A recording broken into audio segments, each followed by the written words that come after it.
প্রথম এবং সবথেকে গুরুত্বপূর্ণ বিষয় যেটা কাস্ট সার্টিফিকেট রিভেরিফিকেশনের সময় কি 1950 বা 1971 সালের আগের বংশতালিকা বা জমির দলিল আপনাদের জন্য বাধ্যতামূলক? তো বিষয়টি স্পষ্ট করে জেনে নিন। কিছুদিন আগে পশ্চিমবঙ্গ সরকার থেকে ঘোষণা করা হয়েছে এখন থেকে আর কাস্ট সার্টিফিকেট রিভেরিফিকেশনের সময় আপনাদেরকে 1950 বা 1971 সালের আগের জমির দলিল বা বংশতালিকা আপনাদের দেখাতে হবে না। কেন দেখাতে হবে না? সরকারি নির্দেশিকা অনুযায়ী সরকারের কাছে এমন তথ্য রয়েছে যে আপনাদের কাছে পুরনো জমির দলিল নেই, এই কারণে কোনো অফিসার আপনার আবেদন আটকে রাখতে পারবে না এবং কাস্ট সার্টিফিকেট বাতিল করতে পারবে না। অর্থাৎ আপনার কাছে যদি এখন থেকে 1950 বা 1971 সালের আগের জমির দলিল না থেকে থাকে তাহলে আপনাকে আর কোনো রকম চিন্তা করতে হবে না। এখন থেকে কাস্ট সার্টিফিকেট রিভেরিফিকেশনের সময় আপনাকে আর 1950 বা 1971 সালের আগের জমির দলিল দেখাতে হবে না, এটা আর বাধ্যতামূলক নয়। তাহলে আপনাকে কি করতে হবে? তাহলে এখন আপনি 1950 সালের জমির বা 1971 সালের আগের জমির দলিলের পরিবর্তে আপনাকে কি করতে হবে চলুন সেটা দেখে নিন। তো অপশান আপনাদের কাছে তিনটে রয়েছে। প্রথম অপশান যেটা রক্তের সম্পর্ক, সেটা কি আপনার বাবা, আপনার ভাই, আপনার পরিবারের কারোর যদি আগে থেকেই ডিজিটাল কাস্ট সার্টিফিকেট থেকে থাকে তবেই সেটা সবথেকে বড় প্রমাণ। অর্থাৎ আপনার পরিবারে যদি এমন কোনো মেম্বার থেকে থাকে যার আগে থেকেই ডিজিটাল কাস্ট সার্টিফিকেট রয়েছে তাহলে আর আপনাকে চিন্তা করতে হবে না। ওই ডিজিটাল কাস্ট সার্টিফিকেটের থ্রুই আপনার কাস্ট সার্টিফিকেট রিভেরিফিকেশন হয়ে যাবে। সেই কাস্ট সার্টিফিকেটটা কবেকার হতে হবে?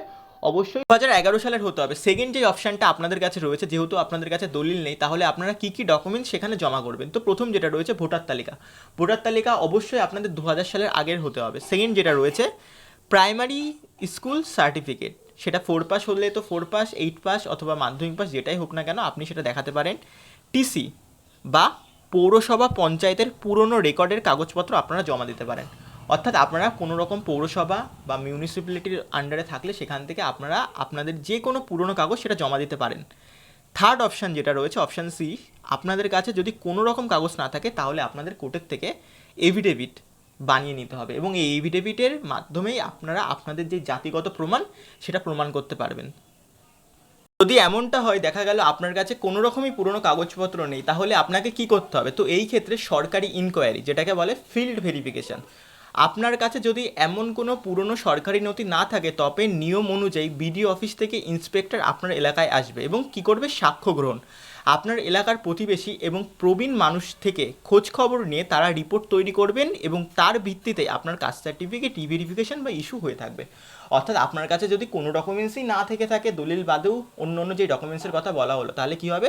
সরকার থেকে আপনাদের ওখানটা একটা ফিল্ড ভেরিফিকেশন হবে এবং ফিল্ড ভেরিফিকেশনের বেসেই আপনার কাস্ট সার্টিফিকেট রিভেরিফিকেশন স্টেপটা কমপ্লিট হবে। এরপরে যে প্রশ্নটা, যে পুরনো কাস্ট সার্টিফিকেট যদি ম্যানুয়াল অর্থাৎ হাতে লেখা হয় তবে কি ডিজিটাল সার্টিফিকেট আগে বানাতে হবে? তো দেখুন, অবশ্যই কাস্ট সার্টিফিকেট রিভেরিফিকেশনের সময় ম্যানুয়াল সার্টিফিকেট গ্রহণ করা হচ্ছে না, সেই জন্য আপনাদের প্রথমে আপনাদের ম্যানুয়াল সার্টিফিকেটটাকে ডিজিটাল সার্টিফিকেট কনভার্ট করতে হবে। তো দেখুন, বর্তমানে পশ্চিমবঙ্গ সরকারের কাস্ট সার্টিফিকেট পোর্টাল, যেটা হচ্ছে কাস্ট সার্টিফিকেট www.government.in, সমস্ত পরিষেবা সম্পূর্ণভাবে ডিজিটাল বা অনলাইন করা হয়েছে।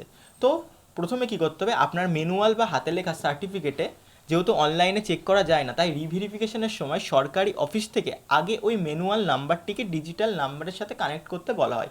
অর্থাৎ আপনাকে প্রথমে আপনার যেই ম্যানুয়াল নাম্বারটা রয়েছে সেটাকে ডিজিটাল নাম্বারে কনভার্ট করতে হবে। সেটা অনলাইন পোর্টাল থেকেই হয়ে যাবে, অনলাইনের মাধ্যমে হয়ে যাবে সম্পূর্ণটা। এরপর আপনাদের মনে যে প্রশ্নটা আসে, তাহলে আমরা ম্যানুয়াল থেকে কিভাবে ডিজিটাল সার্টিফিকেট করব? তো দেখুন, পুরনো হাতে লেখা সার্টিফিকেট থেকে ডিজিটাল সার্টিফিকেট বানানো বা রূপান্তর করার প্রক্রিয়াটি বেশ সহজ। তো কীভাবে করতে হবে চলুন ধাপে ধাপে জেনে নিই। প্রথমে হচ্ছে অনলাইনে আবেদন করতে হবে। সরকারের অনগ্রসর কল্যাণ দপ্তর ওয়েবসাইট, যেটা কাস্ট সার্টিফিকেট www.government.in গিয়ে অ্যাপ্লিকেশন ফর ডিজিটাইড সার্টিফিকেট বা নতুন আবেদন অপশানে ফর্ম ফিল আপ করতে হবে। অর্থাৎ অনলাইনেই আপনারা ফর্ম ফিল আপ করতে পারবেন এবং অনলাইনের মাধ্যমেই আপনারা আপনাদের ম্যানুয়াল হাতে লেখা সার্টিফিকেটটাকে ডিজিটাল সার্টিফিকেট করতে পারবেন। তো ফর্মের সাথে আপনাদের কী কী কাগজ জমা দিতে হবে? পুরনো হাতে লেখা আসল কাস্ট সার্টিফিকেট, তার সাথে জেরক্স। সেকেন্ড যেটা আবেদনকারীর Aadhaar card, voter card, digital ration card. Third যেটা আবেদনকারীর একটা সাম্প্রতিক ছবি।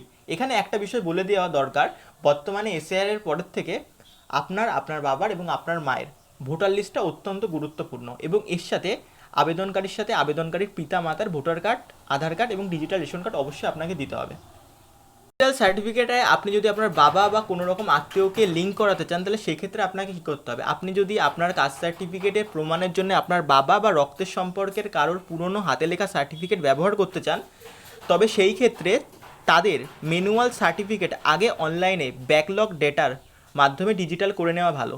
একবার ডিজিটাল কাস্ট সার্টিফিকেট নাম্বার তৈরি হয়ে গেলে আপনার রিভেরিফিকেশান বা নতুন সার্টিফিকেটের কাজ দ্রুত কোনো ঝামেলা ছাড়া হয়ে যাবে। অর্থাৎ আপনি যদি আপনার ফ্যামিলিতে কারোর 2011 সালের আগে কাস্ট সার্টিফিকেট থেকে থাকে এবং তার যদি ম্যানুয়াল সার্টিফিকেট হয়, তাহলে প্রথমে তার সার্টিফিকেটটা আপনারা ডিজিটাল করে নেবেন, তার পরবর্তীতে আপনারা আপনাদের সার্টিফিকেট ডিজিটাল করবেন। অর্থাৎ তাহলে কী হবে, আপনারা যখন রিভেরিফিকেশান করবেন, রিভেরিফিকেশনের ক্ষেত্রে আপনাদের সহজ এবং ঝামেলামুক্ত ছাড়াই করতে পারবেন।